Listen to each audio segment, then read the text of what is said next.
World War III has already begun. That's an extreme statement, one that bears a heavy burden of proof. You should be skeptical. However, it's important to note that real skepticism is not blind disbelief, but rather the suspension of belief until sufficient evidence is provided. In this video, we're going to provide you with that evidence. Everything we talk about here will be documented in links in the description. I strongly encourage you to do your own research and to verify what we're talking about. Let's start with the definition of a world war. World War I and World War II weren't named as such because they involved every single country on the planet, but rather because these conflicts drew in the most powerful nations and were spread out over a large geographical area. Now, though the reductionist history we're taught in school marks the beginnings of the first two world wars at specific physical flashpoints such as Hitler's invasion of Poland for Europe or the attack on Pearl Harbor for the United States, the early stages of these conflicts had actually begun to develop many years prior. For example, Japan's attack on Pearl Harbor was a culmination of many months of intentional provocation by the US. This was revealed in the 8 Points Bulletin, which was declassified years later, but it's still never mentioned in textbooks. Likewise, the mutual defense treaties which were immediately activated by this attack were already in place, and the secondary results could have easily been predicted by anyone who had been paying attention. Unfortunately, at that time, the internet wasn't available. The public was caught completely off guard. World War I planted the seeds for World War II, which transitioned directly into the Cold War. In the post-World War II era, the advent of the CIA and the strategy of using politically motivated NGOs to destabilize countries changed the way war was waged, placing a much greater emphasis on covert operations and proxy wars than outright combat. Such operations blurred the definition of war, particularly in the mind of the public, and it made it much harder to define clear start points and end points. Can you name all the countries the US toppled between 1950 and 1991? Most people can't. The end of the Cold War and the power vacuum that the fall of the Soviet Union created invited 20 years of military expansionism on the part of the United States. And this laid the groundwork for the next global conflict. This next global conflict is what we're referring to as World War III. Now, to establish this is in fact a world war, let's first take a look at the geographic scope of the current conflicts underway. Afghanistan is still clearly occupied by US forces, and as the official military prepares to withdraw in 2014, private military forces are being brought in. Also, there are no plans to discontinue the drone program in Afghanistan anytime soon. The Iraq War is supposedly over, and there's been a drastic drawdown of US troops. However, the overt occupation is now being replaced by a covert occupation run by the CIA, which has one of its largest stations in Baghdad.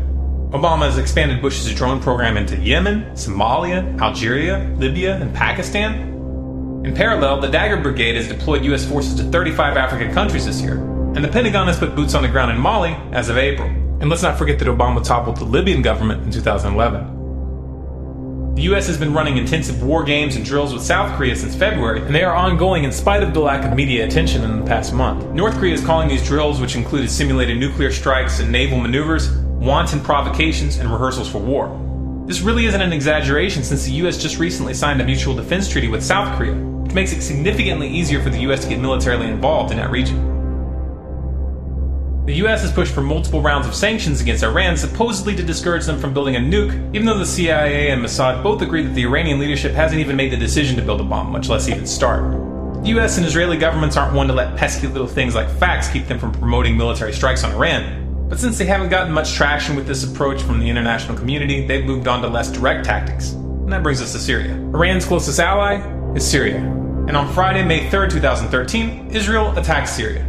This after their attempt at framing the Syrian government for chemical weapons fell apart. The US has been stepping up its material support for the Syrian rebels, though they still publicly claim that they aren't supplying them with weapons. This is just a public relations smokescreen.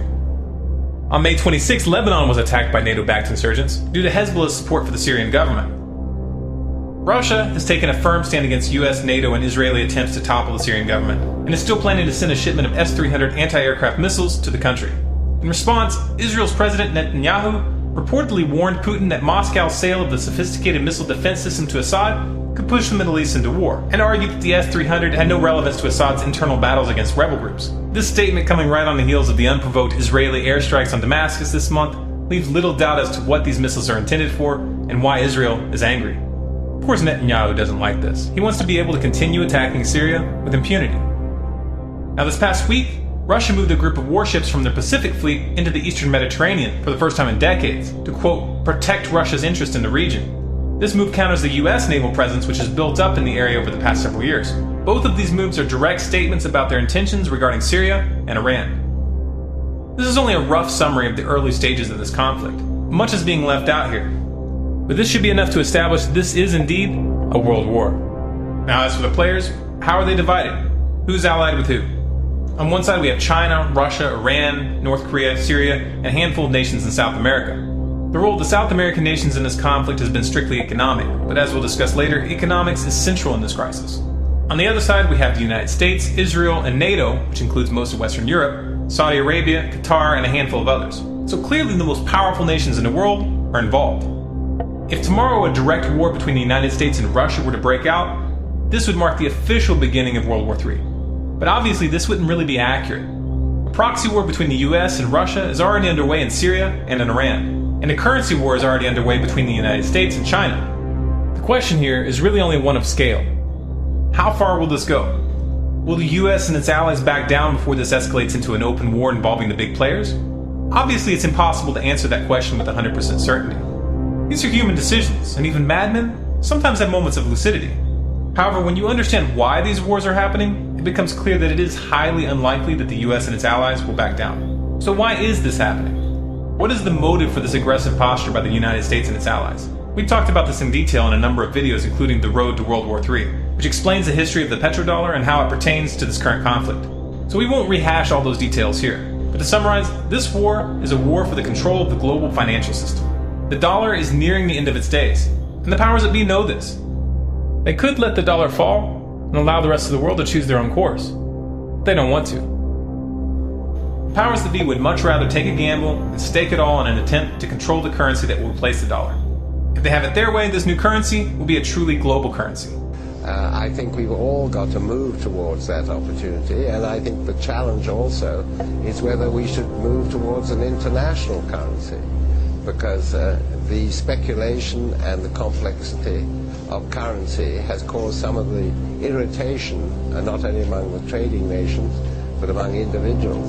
This global currency will be accompanied by global government, which they will claim is necessary to prevent another tragic war like the one they're setting off right now.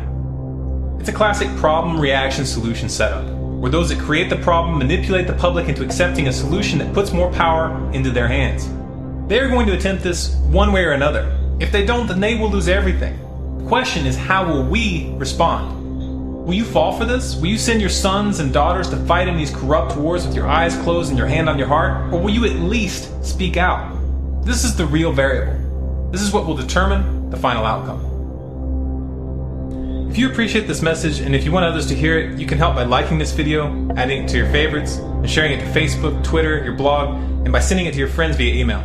If you'd like more videos like this, subscribe to Storm Clouds Gathering on YouTube. For updates and bonus content, be sure to follow us on Facebook at facebook.com/stormcloudsgathering, on Twitter at Collapse Updates, and our website is stormcloudsgathering.com.